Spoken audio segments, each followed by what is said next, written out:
Lúc đó mình nghĩ là bí mật. Đúng, nhưng bây giờ thì nó không còn là bí mật nữa. Thì tại vì mình nói ra rồi. Đúng rồi. Là chính mình.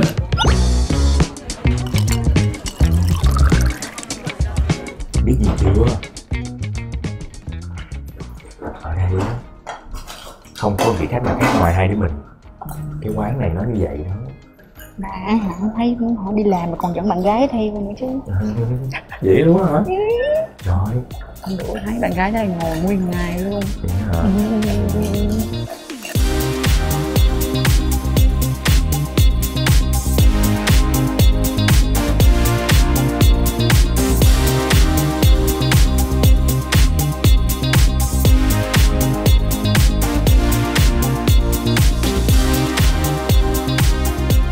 Bí mật là ổng dẫn bồ đi theo. Vậy hả? Xong mà ổng bắt bồ ổng về lúc mọi người đi quay, cái xong rồi đến lúc mà ổng quay xong ổng mới cho bồ ổng quay lại. Sao đang nói chuyện gì? Bí mật. Trời ơi, mà nói nhỏ nhỏ với nhau thì trong cái nơi đông người như thế này thì chỉ có một là mượn tiền, hai là nói xấu thôi. Hôm nay thì sẽ mang tới các bạn một cái món của từ vodka. Thì chắc các bạn biết là hai bạn biết là cái món caipirinha đúng không? Caipirinha thì sẽ làm bằng cachaca, nhưng mà ở cái món này nó cũng sẽ tương tự như vậy, nhưng mà cái rượu nền sẽ là vodka và cái tên gọi của nó sẽ khác chút xíu, đó là Caipiroska. Nó có vodka, có chanh và có đường, uống với lại đá bào hết. Anh, nhưng mà vodka là thường người ta sẽ uống vì cái lý do gì không? Ví dụ như là whisky uống là để kiểu suy nghĩ, trầm tư, uống lâu, uống vậy đó. Còn đối với vodka thì sao ạ? Theo anh thì anh thấy nếu như mà anh chọn vodka có nghĩa là anh không có biết sự lựa chọn hết, anh sẽ chọn vodka. Vậy hôm nay chúng ta sẽ đến ngay với một chủ đề là chúng ta không có sự lựa chọn nào khác cho những cái bí mật ở trong bar, phải không ạ? Chủ đề hôm nay là bí mật ở trong bar thì cũng hay đó, tại vì vodka là cái loại rượu mạnh, nó trung tính, nó không có mùi, nó cũng không có màu. Thành ra là tất cả những gì mà các bạn cho vào ly cocktail đó vodka sẽ nâng cái hương vị đó lên. Cũng giống như là cái chuyện đi bar, tất cả những cái bí mật gì mà các bạn bỏ vô trong đó thì cũng sẽ ở lại đó. Chào mừng các bạn đã đến với Cởi Mở Happy Hour. Đây là một podcast về đề tài nightlife, nơi mà Dustin, Minh Trang và bartender Leo sẽ bóc tách mọi khía cạnh của văn hóa đi bar. Và bên cạnh những ly cocktail hấp dẫn, nghe nó chảy nước miếng luôn. Cheers. Cho em xin một miếng, ngậm một ngụm nha để em thấm giọng. Và xin cảm ơn nhà tài trợ Ketel One đã đồng hành cùng chương trình Cởi Mở Happy Hour ngày hôm nay. Và đừng quên nha là hãy chia sẻ content này cho những người trên 18 tuổi. Hãy uống có trách nhiệm và share có trách nhiệm mọi người nhé. Phần đầu tiên đó là lời đồn, tabu số 1 là chuyện xảy ra ở trong bar thì sẽ ở trong bar. What happened in the bar stay in the bar, đúng không? Thì theo như cái tiêu chí làm việc của anh và cả tiêu chí đi chơi luôn đó thì nó nên như vậy. Tại vì bất kỳ mô hình bar nào, dù là cocktail bar hay là nightclub hay là whatever, thì khi mà mình bước chân vô trong cái cánh cửa quầy bar thì tất cả những cái chuyện mình để ở bên ngoài. Và khi mình đi về thì tất cả những gì xảy ra trong bar mình cũng để lại ở trong bar. Và anh thấy cái văn hóa này nó rất là phổ biến ở những nước phương Tây và Bắc Mỹ. Đó là các bạn sẽ có bắt gặp nhất là nhiều những người đồng nghiệp hay là cả những người sếp của mình, khi mà trong công việc họ rất là nghiêm túc, họ rất là focus vô công việc, nhưng mà khi đi chơi thì họ chơi hết mình. Họ nhảy, chơi, uống, họ chơi hết mình. Thì cái đó anh tin chuyện đó. Không, em cũng hoàn toàn đồng ý với anh luôn á. Cho dù là đi bar hay là đi đâu chăng nữa thì cái chuyện gì ở đâu thì nó là ở đó thôi. Tại vì nó còn có vấn đề con người, hoàn cảnh nè, đúng không? Mà cái thời điểm nó như thế nào mình cũng không thể nào mình phán xét và mình mang câu chuyện đó để đi ra nói thành một cái bàn trà tiệc rượu của ai hết. Mà nhất là trong ngành dịch vụ thì càng là như thế nữa. Vậy thì bây giờ câu hỏi này mỗi người chúng ta trả lời. Mình đã bao giờ đi vào trong bar và hơi quá chén? Mình đã học được từ mới quá chén. Và mọi người đã lỡ mồm nói ra một cái bí mật gì đó của mình hay của một ai đó. Anh trước đi ha. Ok. Thật sự thì có những lần quá chén đó, nhưng mà mình có nói ra cái gì hay không thì cũng thực sự mình không có nhớ. Vấn đề đó. Và anh khi mà cũng hên hay là cũng may mắn là cũng được trộm vía trời độ gì đó thì không ảnh hưởng tới ai, cũng không ảnh hưởng đến công việc. Nên chắc là những cái bí mật đó thì nó cũng không quá đáng. chắc là nói mình làm thì chắc chắn rồi, mình không nhớ xảy qua ngày hôm qua xảy ra chuyện gì thì chắc chắn là có nói cái gì đó rồi. Em thì cũng có, nhưng mà lúc đó thì mình nghĩ đó là một bí mật, nhưng mà đến giờ thì giống như là tại em đó. Không phải, mà tại vì mình hay cảm thấy cái chuyện đó là cái chuyện mình có thể chia sẻ, ai hỏi mình trả lời thôi, chứ mình không cần phải kiểu giấu giếm như hồi xưa nữa. Lúc đó mình nghĩ là bí mật. Đúng, nhưng bây giờ thì nó không còn là bí mật nữa. Thì tại vì mình nói ra rồi. Đúng rồi. Là chính mình. Nhưng mà ngoài ra cái chuyện là mình nói ra đi, nhưng mà kiểu như bây giờ người ta biết mình không có còn phải lo nữa, đúng không? Mình sẵn sàng để cho mọi người biết. Đó, thì nói như thế này là hồi trước á, là lúc mà em quen với Jeff là 1 năm đầu tiên là giấu, không có cho ai biết hết. Lý do nó liên quan đến vấn đề công việc. Do là ngày xưa em làm ở công ty Axel Tours thì Jeff là khách của em, nhưng trong công ty á, sẽ có một cái bộ luật là bạn sẽ không bao giờ được quen khách của bạn. Nếu không thì bạn sẽ bị đuổi. Bây giờ thì không còn làm công ty đó nữa. Rất lâu rồi mọi người đó. Thì sau khi mà em nghĩ là em cũng công bố chuyện tình cảm của mình luôn, nhưng mà khoảng thời gian còn làm là không có nói. Thì cho nên cái lúc đó cũng có lỡ miệng nói cho bạn bè nghe. Và lúc đó đang ở trong quán bar và lúc đó Jeff cũng tới nữa.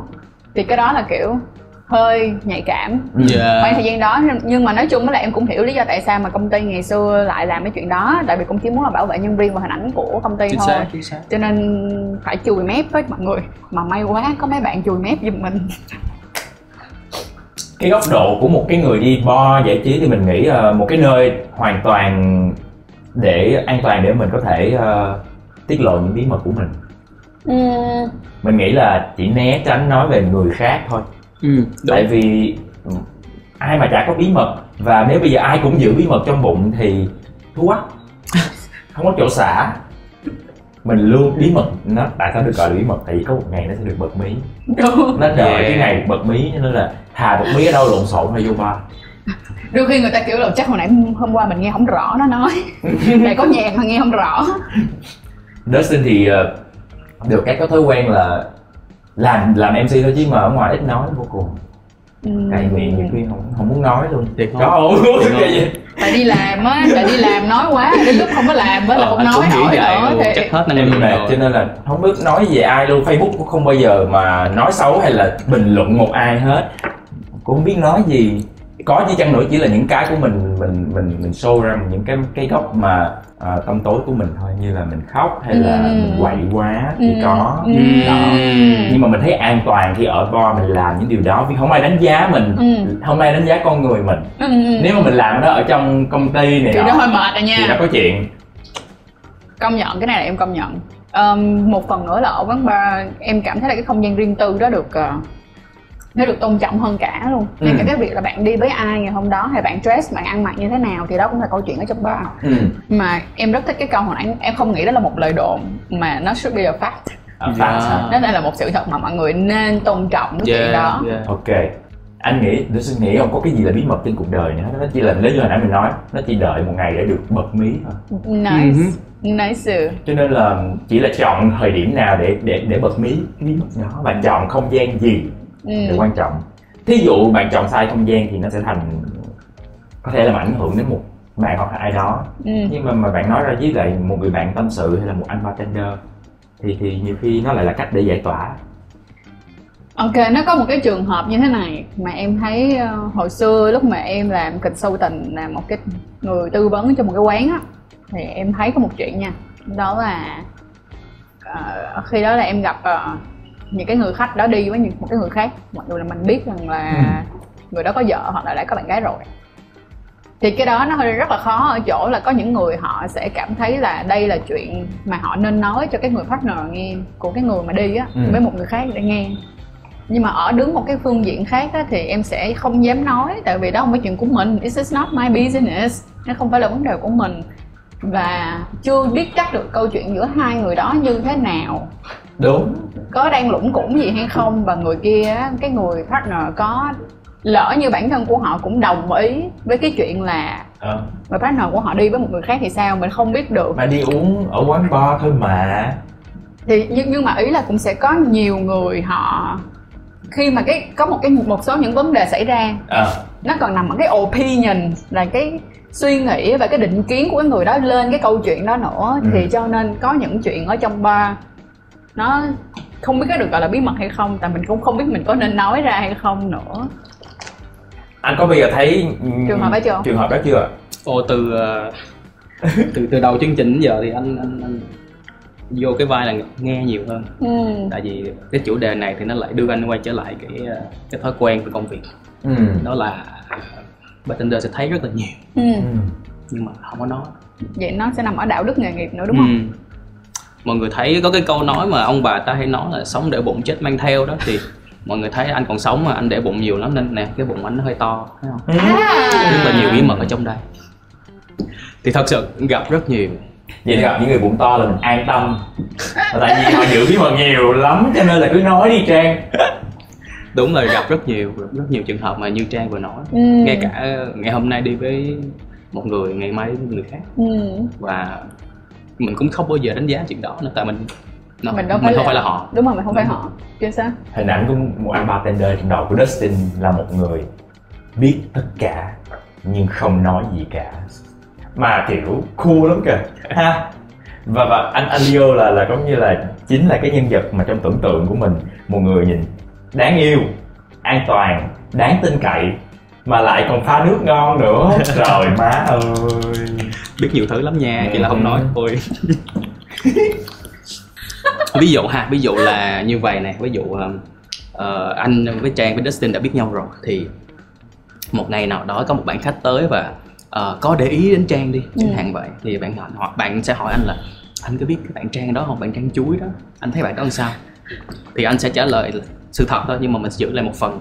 Anh sẽ nói là lúc trước anh có làm chương trình với Trang, thấy Trang làm việc chuyên nghiệp dễ thương lắm, còn cái cuộc sống bên ngoài anh không biết, anh không để ý. Thì đó là cách trả lời. Ông nói là tôi có cuộc sống đen tối lắm vậy mọi người. Thì mình vẫn cho họ cái thông tin mà sự thật thôi, tại vì mình làm việc thì dĩ nhiên mình sẽ biết Trang rồi, và mình sẽ nói về khía cạnh làm việc thôi, và nó an toàn. Mình tìm điểm tốt để mình nói, có nghĩa là mình vẫn trả lời được câu hỏi của người ta. Hay là thậm chí là có những nhà tuyển dụng mà họ hỏi về khả năng của một bạn bartender khác. Nếu như cái bạn đã từng làm việc với lại Đức Anh thì Đức Anh sẽ, với Leo thì Leo sẽ nói sự thật, là điểm yếu sao, điểm mạnh sao. Nhưng mà khi mà mình chỉ biết bạn đó thôi, và dù cho mình chỉ biết mình chưa làm việc và mình có biết những cái tin đồn hay là râu ria gì đó, thì mình cũng sẽ nói là mình có biết cái bạn này nhưng mà mình chưa có làm việc với bạn này bao giờ nên mình cũng không có rõ. Em thấy hợp lý ấy. Khi mà người ta hỏi bạn một vấn đề nào đó thì chỉ dựa trên cái vấn đề đó để trả lời thôi, chứ không phải là mang hết công ty gia phả của người ta và cuộc sống của người ta ra để trả lời, thì không phải, nó sẽ không đúng vào mục tiêu. Rồi bây giờ chúng ta finish phần 1 để đến với phần 2 là phần fact, những sự thật.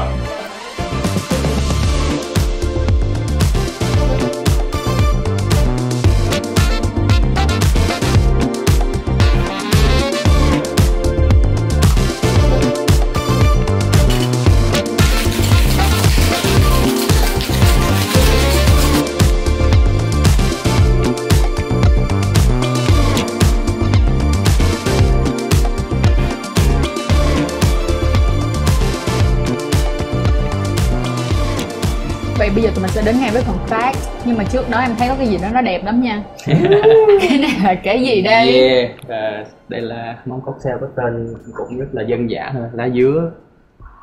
Dân dã, nhưng nhìn nó không dân dã tí nào. Lá dứa thì cái món này rượu nền vẫn sẽ là Ketel One Vodka, và nó sẽ mang cho các bạn một cái vibe là đi tới một cái vùng biển ở một cái đất nước nhiệt đới, chẳng hạn như là Nha Trang vào khoảng tháng 5 tháng 6 mùa hè, nó rất là nóng bỏng ngọt ngào. Và tại sao anh làm một món ngọt ngào thì bởi vì chủ đề hôm nay là bí mật, đúng không? Thì có những cái các bạn không nên nghe, bởi vì đôi khi bí mật nó không có ngọt ngào. Ngọt ngào đến mấy cũng tan thành mây như anh hồi nãy chọc nãy giờ trước khi quay luôn. Và nó rất là đẹp luôn ý. Để cho mọi người sợ nếu mà cầm lên mà nó rớt thì mình sẽ có cái ống hút. Dạ cảm ơn. Nếu mình cầm luôn con ốc lên được. Chứ không thôi em tưởng là em đi vô lộn quán ốc. Nó quá đẹp luôn á mọi người. Nó đẹp mà kiểu ngọt ngào, không nỡ uống á, nhưng không ngọt ngào. Người ta hay nói cái câu á là đôi khi biết nhiều quá lại không còn vui nữa. Đúng rồi. Biết vừa vừa thôi. Ngộ. Tưởng là ngọt nhưng không ngọt. Là ngọt hay ngọt? Không ngọt. Em thấy cái vị của nó không, lúc xuống họng nó không ngọt. Nó không ngọt. Đầu tiên là nó làm em nhớ tới sâm dứa sữa. Sâm dứa. Tuổi thơ của chúng tôi. Sâm dứa. Tiếp theo á, đây là cái thứ nịnh miệng. Nịnh lưỡi chứ tôi nịnh lưỡi rất nó là hơi nịnh lưỡi. béo béo ngậy ngậy và Rất là dễ, rất là dễ uống. Mà cũng cũng nặng nề đấy. Dạ đó thì nó nịnh lưỡi nhưng mà nó nặng nề. Cảm ơn anh, trời ơi cái món này lạ quá. Người ta có một cái fact anh á, người ta nói bảo rằng đó là bartender biết nhiều thứ nhưng đơn giản là họ chỉ có lơ đi thôi. Thì ngay từ phần 1 á em cũng nghe anh là kiểu anh luôn luôn là người lắng nghe. Đúng rồi. Vậy thì đối với lại cái này nè, cái fact này là cái điều mà anh được học ngay từ lúc anh mới vào làm ngành này, hay là đi qua nhiều trải nghiệm nhiều năm rồi anh rút ra được cái này và những người làm trong ngành cũng rút ra như thế? Học thì sẽ không, thực ra thì không có một cái written word, hay là không có cái văn bản hay là một cái sách vở nào mà có nói về bartender nên giữ bí mật. Nhưng mà anh thấy là trong cái quá trình anh làm thì đúc kết được là bartender nên, hay là cả những bạn phục làm ngành dịch vụ á, trong quán bar, trong nhà hàng thì nên là những người giữ bí mật. Vì nó nằm ở cái phần đạo đức nghề nghiệp thôi. Có thể là sẽ có rất là nhiều bạn cái tư duy khác của anh, nhưng mà anh chỉ suy nghĩ như vậy thôi, là người khách họ đến đây, đặc biệt là những cái quán như thế này thì họ đôi khi họ đi một mình này, đôi khi họ chứa đầy cái tâm sự trong lòng họ. Họ muốn trút ra thì mình nên là người lắng nghe. Và dĩ nhiên là nếu như mà bạn là người bếp xếp, bạn đi kể lại chuyện đó, bạn nói là hôm qua cái ông này hay là cái bé này tới và kể lum la buồn lum la, thì mình không thể nói với người khác như vậy. Và nếu như cái chuyện đó nó đến tai cái bạn đó thì người ta sẽ không quay lại nữa, bạn sẽ mất một người khách. Và mất một người thì bạn sẽ mất 2 người. Đúng. Cấp số nhân thôi, 2 thì mất 4, 4 thì mất 8. Cứ từ từ nó sẽ nhân lên. Đó là tại sao mà trong cái quá trình làm việc anh mới rút ra một chuyện là mình có thể nhìn thấy rất nhiều thứ. Đúng. Nhưng mà mình cứ giữ trong lòng thôi. Với lại đôi khi những cái lời mà mình nói ra nó còn có cả cái ý kiến của mình ở trong đó nữa, có khả năng sẽ làm tổn thương người nghe. Hoặc là ví dụ như mà em bước vào một cái quán đi, hoặc là ngay cả nhà hàng, khách sạn, nói chung là những nơi làm dịch vụ mà em nghe nhân viên họ không nói về mình, họ nói về một người khách khác luôn, em sẽ vẫn sợ. Tại vì giây phút nếu bạn có thể nói một người khách khác được, tương ứng có thể là một ngày nào đó tôi chính là cái người mà bạn đang nói mà người khác nghe. Đúng rồi. Nhưng mà anh có bao giờ, chắc chắn là nó sẽ có những cái khoảng khá là khó khăn cho anh trong cái chuyện làm sao để mình giữ được cái line, cái giới hạn mà mình không làm tổn thương ai hết. Vậy thì anh có, tức nghĩa là anh có rút ra được cho mình những cái quy tắc mà kiểu như số 1, số 2, số 3, số 4, số 5, kiểu đến khi nào thì anh sẽ buộc lòng phải mở miệng ra và kêu là đừng nhắc hết nữa. Cái boundary, cái giới hạn thì nó cũng mờ lắm. Nhưng mà đồng ý là có những trường hợp như vậy. Đó là những cái lần mà mình thấy người này đi với người kia chẳng hạn vậy. Và cái chuyện đó nó ảnh hưởng trực tiếp đến mình, hoặc là nó ảnh hưởng trực tiếp đến một người bạn rất là thân của mình. Thì anh sẽ lựa chọn là anh sẽ tìm cách liên lạc với cái bạn mà cheating đó. Anh sẽ gặp và nói chuyện là hey, hôm qua tao thấy mày như vậy. Nếu như mà mày có một mối quan hệ nghiêm túc với lại bạn của tao thì tao nghĩ là mày đừng có làm như vậy. Thì anh sẽ gặp bạn đó trước thay vì là anh gặp bạn thân của anh. Tại vì anh chưa hiểu, chưa hiểu trường hợp đó như thế nào. Thì tốt nhất là đi gặp cái bạn kia và nói cho người ta biết cái quan điểm của mình. Tao chưa có nói với bạn của tao, nhưng mà tao nghĩ là mày đừng có nên làm vậy. Nói tới đây đó xin mới nhớ ra là cái văn hóa đi bar ngày xưa thì nó là cách để những cái người mà đi làm họ có một cái khoảng không gian để giao tiếp xã hội sau giờ làm. Ngoại trừ việc về nhà hoặc là đi làm thì không có chỗ nào để mà họ được xả ra, họ được giao tiếp, được nói, được kể. Thì bar là cái nơi như thế. Nhiều khi đến bar cái mục đích đầu tiên thật sự là để được nói chuyện, để được giao tiếp, chứ chưa phải chắc chắn là để đến tìm rượu uống, mà rượu là chất xúc tác. Cái concept đi bar này khi mà đến bây giờ lâu lâu mình vẫn nghĩ là buồn quá, thôi mình đi bar không phải là để uống rượu, vì chắc chắn đi bar tới đây là uống rượu rồi, nhưng mình mong muốn tìm kiếm một cái người để mình nói chuyện. Đúng. Vậy một người bartender có được đào tạo để nói chuyện hả? Để khơi chuyện vừa đủ, mà là vừa khơi chuyện vừa đủ mà cũng vừa giữ cái khoảng cách vừa đủ để không đưa ra quá nhiều ý kiến của mình.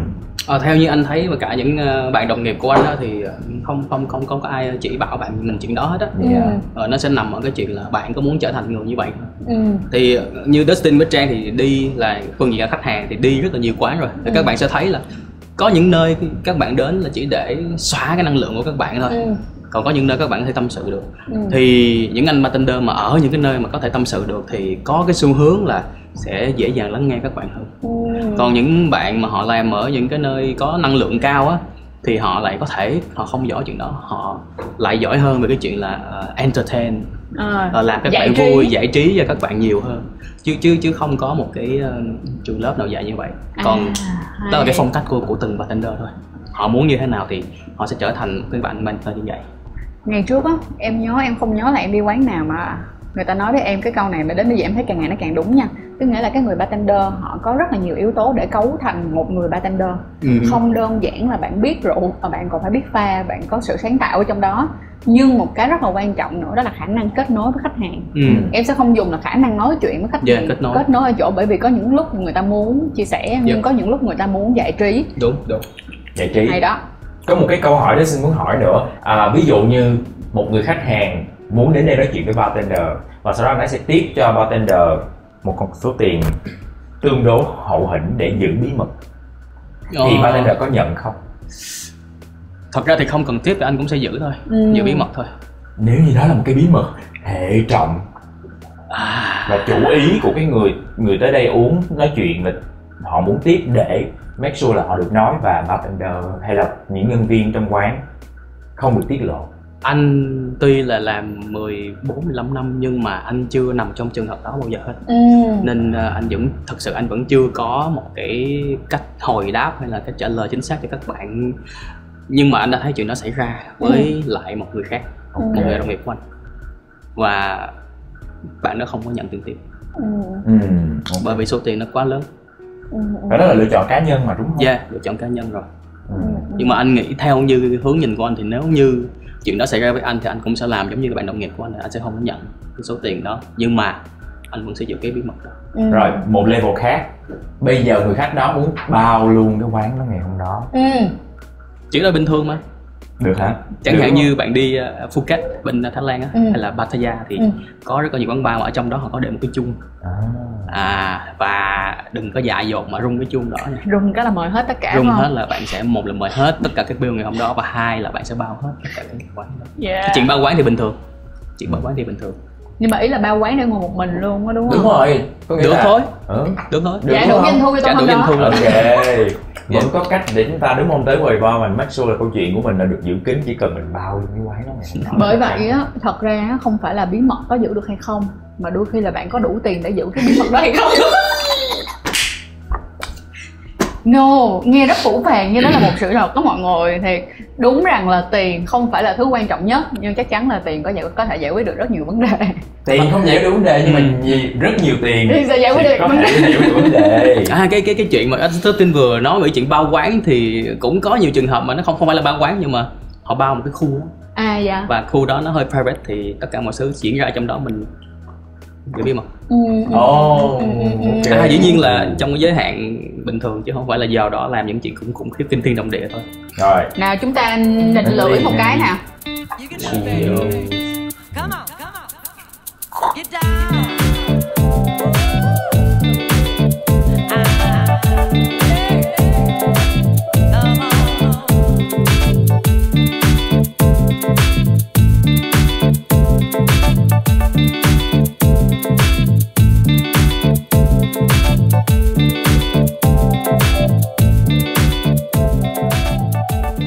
Phải đến cái tips liền để cho cái người đi giữ bí mật và cái người đi nói ra bí mật thì nên làm như thế nào, đúng không ạ? Và dĩ nhiên chúng ta cần những cái chất xúc tác, những cái chất bôi trơn là chúng ta phải đã nói ra. Chất bôi trơn vậy nói ra để cho những cái bí mật chúng ta trơn tru hơn. Cảm ơn anh Leo. Đây là Linh tên gì mà có vẻ mong manh dữ vậy anh? Em nói gần đúng cái tên của món rồi đó. Thì cái món này cũng một từ lấy 2 chữ M, thì món tên là mộng mơ. Mộng mơ. Mộng mơ. Cuốn thử đi nha. Thật là mong manh. Đơn giản thì trong này nó có trái mơ. Rượu mơ. Rượu mơ, đúng rồi. Ở vị trí của một người đi bar Thì Dustin làm rất nhiều điều đáng xấu hổ ở quán bar khắp nơi ở trên địa bàn thành phố Hồ Chí Minh. Thành phố Hồ Chí Minh thôi hả? Đúng rồi. Thiệt không? Thành phố Hồ Chí Minh thôi. Ok. How about My and Me? Khắp thế giới thì cũng nhiều nhưng mà không làm ở trong bar tại vì đó là đất của mình. Mình sợ bảo vệ xúc mình đi luôn. Nhưng đây là đất nước của mình. Cho nên đôi khi mình cũng hơi lộng hành. Mình thấy may mắn là trong quá trình 10 năm đi chơi ở Sài Gòn, sau khi mà mình được tốt nghiệp đại học xong á, thì không có một câu chuyện drama nào xảy ra, không có scandal gì hết. Thì mình nghĩ là ở quán bar là nơi an toàn để bạn tới đó, bạn là chính con người của bạn. Đó là cái quan điểm của Tiên, còn hơn là bạn đi nói ở trong quán cà phê. Lúc đó cái người nghe họ tỉnh táo hơn và cái câu chuyện bạn người ta sẽ nhớ nhiều hơn, người ta sẽ kể lại, có thể có khả năng là sẽ được kể một cái cách lan truyền nó nhanh hơn. Còn nếu trong bar là cái không gian được quyền coi là nơi để giải trí, để xả stress, nói gì kệ nó tại vì nó đang uống cho nên nó nói gì kệ nó. Cái tâm lý của người ta là không quan tâm. Yeah, đúng rồi. Ví dụ như bây giờ anh trong quán có khách kia nhảy nhó vui quá, xong cái đồng nghiệp anh nói trời ơi, ông đó ông làm gì ông nhảy tưng bừng quá vậy, thì anh nói trời, thì người ta đi qua người ta phải cho bạn phải cho người ta chơi chứ, đúng không? Người ta xóa năng lượng chứ. Hoặc bạn đi những cái quán như thế này thì phải cho người ta tâm sự chứ không lẽ cái chỗ này không phải cái chỗ để người ta xóa năng lượng, hay là cái chỗ để người ta giải bày tâm sự, thì người ta đến chỗ bạn làm cái gì? Đi bar không chỉ là uống cocktail mà thôi, mà là bên đó họ còn những cái nhu cầu khác về cái không khí, về cái mục đích của họ nữa. Chứ cocktail thì bạn vẫn có thể order cocktail mang về, mà tại sao người ta vẫn phải đến bar? Tại sao người ta vẫn phải đến bar, đúng không? Với lại một phần nữa em nghĩ rằng đó là cái tip rất là lớn là các bạn nên chọn những cái quán bar nó phù hợp theo cái concept nói chuyện bạn ngày hôm đó. Giả sử là bạn không nên đến một cái quán mà nó quá ồn để ngồi nói chuyện kinh doanh thì cũng không được, đúng không ạ? Đó, hay là ví dụ như bây giờ ngày hôm nay bạn muốn thỏ thẻ đi thì bạn cũng có thể ngồi ở một nơi nào đó xa xa để cùng nhau thỏ thẻ, không nhất thiết là phải ngồi kế bên nhiều người khác để thỏ thẻ những chuyện không về người thứ ba, không có ở trong cái quán đó. Tiếp theo nữa là với em luôn nha, em nghĩ đó là cái phong cách sống tùy mỗi người lựa chọn thôi, đó là không mang câu chuyện của người thứ ba ra làm kiểu chủ đề bàn tán trong bar, hay là ngay cả lúc ăn trưa hay là lúc đi uống cà phê thì cũng không. Trong bar không nên nói về người thứ ba. Không đúng rồi, trong bar không nên nói về người thứ ba. Món này cái sao? Dạ. Món này là một cú hit cho season 1 mọi người ạ. Và bên cạnh đó là đừng có những cái cử chỉ mà nó quá ố về, mọi người hiểu không? Đúng. Kiểu là mình, nếu mà mình nói chuyện với nhau, mình tìm hiểu nhau cũng đâu có nhất thiết mình phải xà vô nhau vậy đâu, đúng không? Đúng rồi, đâu có nhất là mình phải ngồi lên đùi nhau vậy đâu. Đúng rồi, khi mà đã hẹn hò ở một cái, tại vì bar thì tính ra thì vẫn là cái chỗ cộng đồng public, đúng không? Nên nếu như mà crush và chất hóa học, chất xúc tác nó tăng cao quá rồi cũng get a room. Đúng rồi. Các bạn có thể coi ngược lại tập 1 tụi mình đã từng nói vấn đề này. Yeah, chính xác. Tiếp theo nữa là nếu như bạn cần có những cái buổi họp hành gặp mặt riêng tư thì hãy book một cái phòng private. Nếu mà cái quán đó có chọn một cái quán mà có những cái phòng private thì bạn có thể hoàn toàn họp hành riêng tư ở đó, mọi bí mật được giữ kín. Thì chẳng hạn như ở đây đi, thì anh có một cái quy tắc dành cho các bạn ở đây là tại vì quán anh có rất là nhiều bạn hẹn hò ban công, và có những buổi vắng họ chỉ ngồi có 2 người ngồi đó thôi, thì anh sẽ dặn các bạn nhân viên khoanh là đưa cho họ một chiếc đèn này, là chỉ cần dặn khách là anh chị khi nào anh chị cần tụi em cứ mở cái đèn lên. Dễ thương quá à. Lại là một sự tinh tế. Một chiếc đèn SOS. Đúng rồi. Lại là một sự tinh tế ở trong đó ạ. Ngoài ra thì Trang sẽ có một cái tip như thế này, đó là hãy cân đo đong đếm rằng cái độ nặng của cái bí mật của các bạn, mà quyết định nên là cái nơi nào là cái nơi mà các bạn nên chia sẻ và người nào là các bạn nên chia sẻ. Bởi vì không phải nằm ở quán bar hay là không phải quán bar, mà là bạn đã sẵn sàng để chịu trách nhiệm với cái việc là có bao nhiêu người có khả năng nghe được câu chuyện đó của bạn rồi.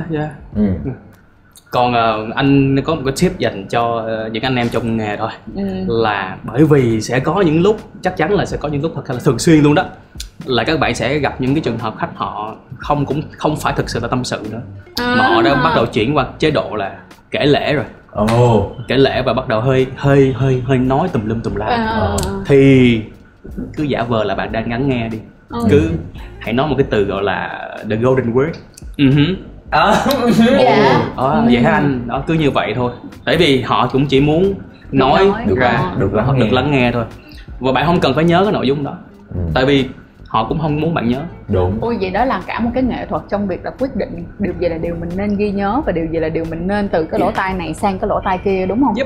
Cái đó là nghệ thuật giao tiếp luôn, nói chung luôn á, chứ không chỉ là nghệ thuật hay là những cái trick của bartender không đâu, mình nghĩ như vậy. Nhưng mà em nghĩ là em sẽ vẫn muốn hỏi anh một câu là trong tất cả các ngành dịch vụ á, thì cái người mà họ làm dịch vụ đôi khi sẽ dễ dàng cảm thấy bị nhạy cảm hơn rất là nhiều khi mà bạn phải tiếp nhận quá nhiều sự tiêu cực và tích cực trong vòng một ngày. Có khả năng là bạn không có kịp thời gian nữa mà bạn digest rồi bạn tiêu hóa hết được cái đống thông tin đó. Vậy thì ở cương vị là một người làm dịch vụ lâu năm, anh có cái tips nào cho tất cả các bạn làm dịch vụ nói chung luôn nha, em kêu là tất cả các bạn làm dịch vụ nói chung, làm sao để họ có thể cân đối được cảm xúc của mình mà để họ có thể đi về nhà mà không quá cảm thấy mệt mỏi khi ngày hôm nay đã nghe quá nhiều những câu chuyện tiêu cực hoặc là thấy quá nhiều những thứ tiêu cực. Em giả sử người ta luôn nghĩ rằng ngày xưa cho đến bây giờ người ta hay nghĩ là nơi quán bar là cái nơi mà làm cho bạn kiểu shatter your reality, tức nghĩa là kiểu sẽ lắc cái gọi là cái sự thật trong cuộc đời này của bạn lên á.